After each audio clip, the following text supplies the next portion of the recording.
This is Jamey from Stonemaier Games, and today I'm going to talk about my favorite mechanisms in Meadow, a game that I played for the first time just the other day. Played a 4-player game of Meadow, and the core concept of the game is that you are selecting cards and you're really just gaining cards and playing cards. The theme of the game, I know that doesn't sound very interesting, but the theme of the game is very pleasant, very engaging. You're kind of just going on a walk and you're spotting creatures along the way. I guess essentially you are putting creatures in habitats in some way, but really thematically you're just kind of going on a stroll through a meadow.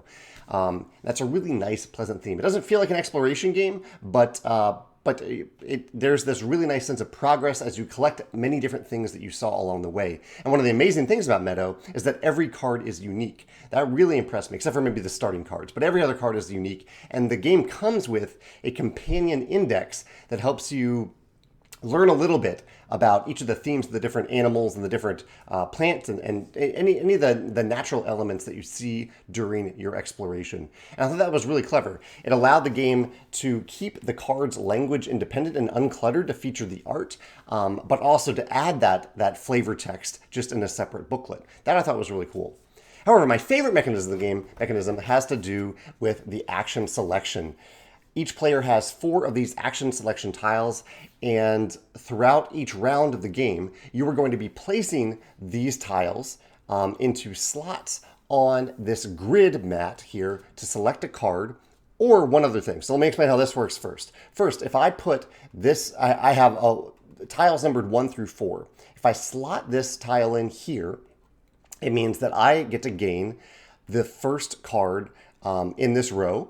It's because 1 is the first card here. If this said 2, I would jump to the second card and gain that card. So I'd gain the first card in this row, and it would join my hand, and then I could play any one card from my hand, if possible.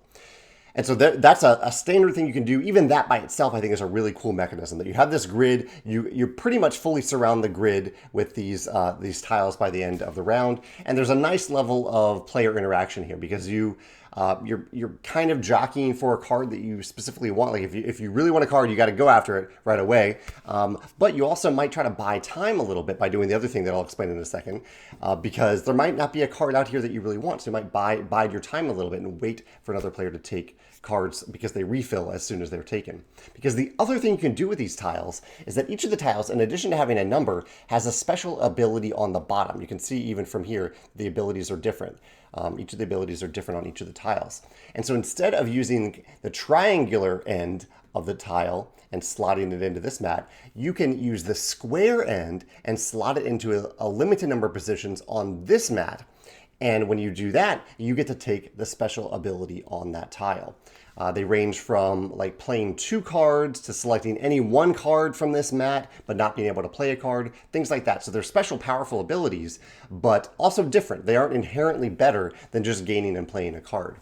I love this dual use of these tiles. I like that every player has the same tiles, but the way they use them each round is very different. And there's a nice level of player interaction because there's a limited number of spaces around each of these mats. And while the spatial element doesn't matter on this mat, the spatial element very much matters on the primary mat. It's a really, really cool action selection system, and I kind of wish I had known about it before I recently made my favorite action selection video, because it probably would have fit into that video quite well. But yeah, those are my favorite mechanisms in this beautiful game, Meadow. I would love to hear your thoughts if you've played it, and if this action selection system reminds you of any other game. I believe there's a somewhat similar system in Sporopolis, but I've only played that once, I think, a long time ago. Oh no, Quadropolis, not Sporopolis, Quadropolis. But I really like how it's implemented here in Meadow. And let me know also if you have a different favorite mechanism in Meadow. I'd love to hear your thoughts in the comments below. Thanks.